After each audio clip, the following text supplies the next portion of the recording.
This is the new boat. This is going to make a boat. It's going to do it. Over an excessive longitudinal span, the audience has asked me to convert a plastic boat. I've avoided it like the plague because of just for obvious reasons. I mean, look at it. But I have conceded. I will now make one, but I'm not going to convert this thing. We're going to make our own.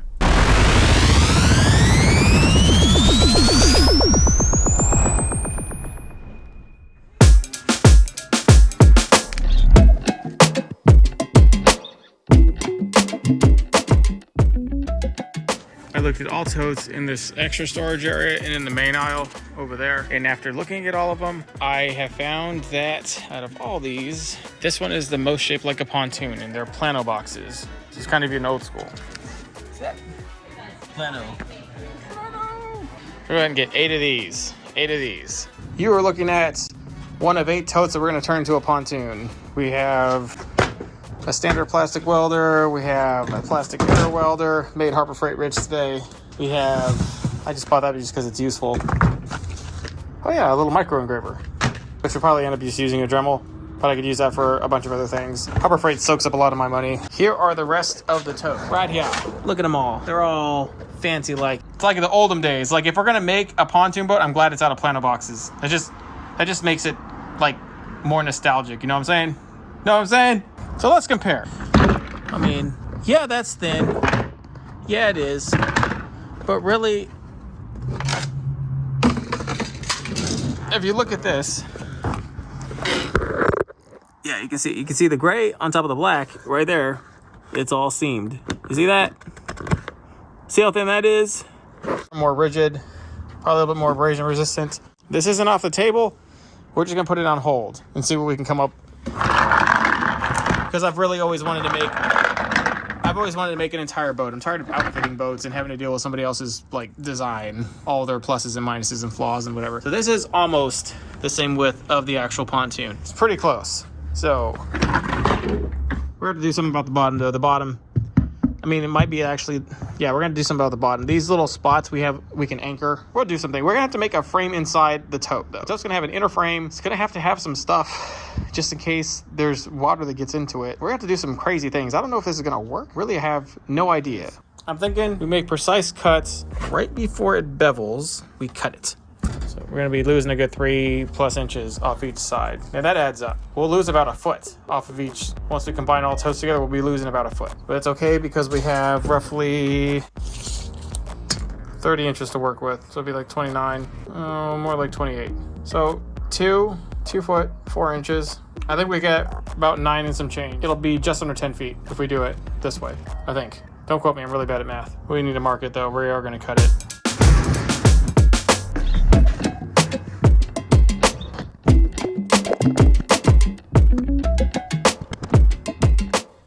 The biggest problem you'll find with finding totes to combine like this is how they were like molded. They have all these weird, unique designs that kind of fit together and stack together. And this was like the cleanest one that I could find. So we're gonna be able to use more tote here. All we have to do is cut out the ends. Where the other ones we would have to do significant cuts. And we'd like waste more tote than not just to combine a bunch of them together. We're gonna be able to use 4 of these and clear about a 10-foot span, I believe. These totes were about $26 and some change a piece, so we're right at over $100 per each pontoon. So we're in a budget of what? A little over $200 so far. Big deal. The end caps that we did have, we were able to cut those into strips and use those strips to weld these seams. I also have never really welded anything plastic like this on this massive scale, so I did a lot of stupid things. I started out with aluminum tape on the side because, I mean, looking at the YouTube tutorials, that's what they said to do. And it did work if you were gonna do all this nonsense. That's why I got the plastic welder and the air welder and all that, the stupid aluminum tape. And it will work, but it will take you a very long time, maybe even forever, if you're really tedious about how these welds look. But toward the end of it, once I realized the ginormous waste of time that I spent on this, like it took me somewhere around like 2.5 days, like almost 3 days to perfect the technique to make these work correctly. And then realizing how much plastic you use, what was, you know, worthless and what was not. Doing that, trying to smooth it out, trying to make it look good, when really what I needed was utilitarian function. See that weld? Super ugly, but also, you know, super necessary. And then even after that, I had to like strengthen it. I had to go and get mesh. I mean, once I started going on and getting my rhythm going, I got them a little smoother, like not so grotesque, but it's still pretty, you know, useless right there. So the aluminum tape was initially on the inside to keep the plastic from imploding on itself. Because if you do heat it just ever so lightly too much, the tote will actually implode on itself. You can prevent that completely by just using mesh. That's a real thin stuff. A lot of the people that are doing car repair use that stuff, but this stuff was from like Home Depot or Lowe's and is in the mesh section. I don't know where it's called. It's there though. Just look for this stuff, and it is 10 times stronger and more robust than the other stuff I just showed you. All you have to do is heat the initial layer of the plastic just enough to put the mesh even with the layer of plastic. So it doesn't have to be super sunk in. It just has to be even. Like right now, what I'm doing is nonsense. I'm only showing you it so you don't do it. So, well, what you need really is a torch with a lot of high heat, or you could just use a heat gun, like that Harbor Freight, that little Bauer heat gun, or whatever heat gun, that'll work. The air welder does work, although it's like a much more pronounced, super hot, like beam of air versus a wide expansion of air. The best way to do this is just to heat it real high until the plastic becomes glossy, and then press like the mesh in with some sort of like block, like wood block or aluminum block, something that'll absorb heat pretty quickly, and so it cools fairly quick while you're pushing it in, because the plastic does retain a lot of heat. See, it's glossy right there. That's perfect malleable temperature for the plastic to kind of, you know, move around, or you need to push something in or to fuse it together. You could also do it this way and just slowly work it in with a plastic welder if you're not comfortable using a torch or a high heat gun on it, but it will take you forever. It took me forever to do this. I even tried preheating the mesh before I laid it into the plastic, and that kind of worked too, but it was also kind of didn't work. One thing was very clear is that as I cut ends off these totes, the structural integrity of them became severely compromised. So we did have to weld the mesh all the way over the overlapping seam to give it real strength. And so right now we have plastic in and out. We don't have these really covered very much, but I'm rethinking my tactic because this took so long. And yeah, it does hold. It's doing its job, but it's not where I need it to be. So minus the 3 inches, we're gonna have to cut off the one end to make the back end. We are at 4, almost 5. Where's 5 feet? Where's 5 feet? Oh, so we're over 5 feet. Actually, right at 3 inches. We cut that off and we're at 5 feet. So we were right. In our initial preliminary talk, minus the 3 inches cut off will equal about 10 feet. We just so happen to have 10-foot wood studs here. That cost me a freaking lot of money. Kind of sickening.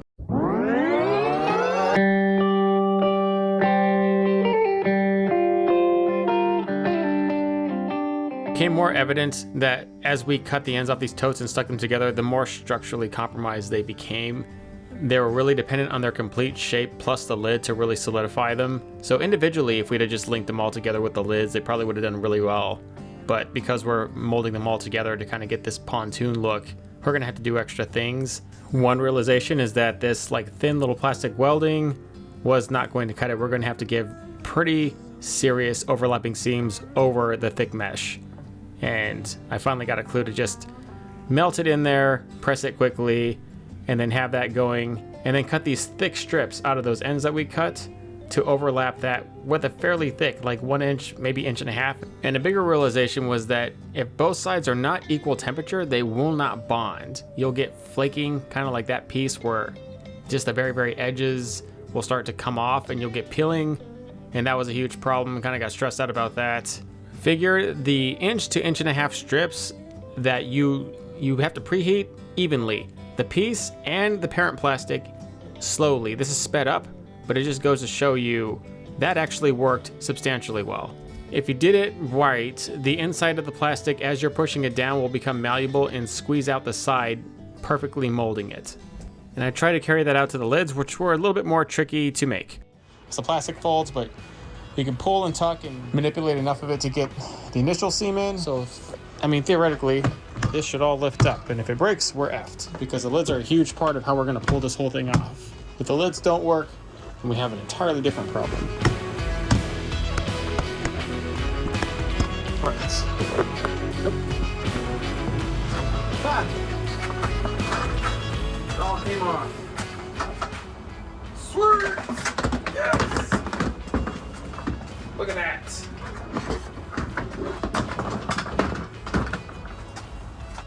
You guys, you guys can't even know how happy I am that that worked. Look at how big that is. What? Definitely some tomfoolery here and some not matching up stuff. Oh, that's because the back end is switched. Okay, never mind. It's not too bad. It's still kind of crooked. One of these pontoons is 5% off. You can't tell from looking at it, but it's slight that goes a little bit like this. It's not great, but it's still very straight and noticeable. The only reason you even notice it now is because I'm telling you, but it's pretty darn good. Now we can go in and fill this in. It was super impossible to fill it in because it didn't have a backing, but now we can go in there and kind of fill this in. At least it's on the right track.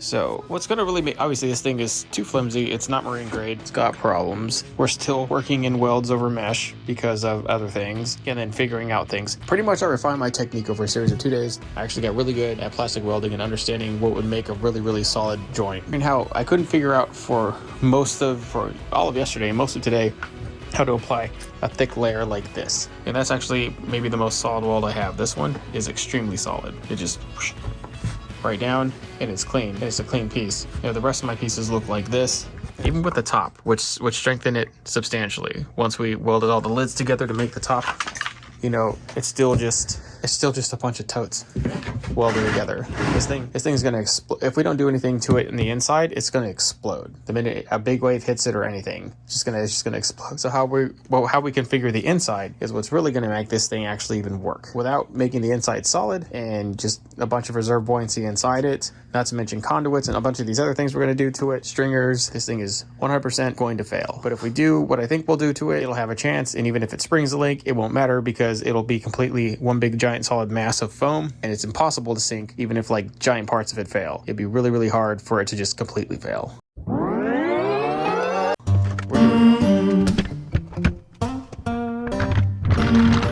This is our pontoon in real time next to that pond prowler. So I think that's about even. So we are, quite a bit. That's about dead even. And yeah, the only thing we're having a problem with is like this, where we really would benefit from at least a flange, or if not a tapered. We're only gonna be using about 8 foot of usable space on that. It's kind of how like a lot of these miniature 4 foot wide pontoon boats are. Pontoons are about 12 foot minimum. The deck's about 8 feet, goes about 8 feet. And then you can put your stuff on it and make it the way you want it. I'm gonna put it up front. Making that pontoon kick the crap out of me. I'm tired. I have to make another one. How terrible. About to take the walk of shame.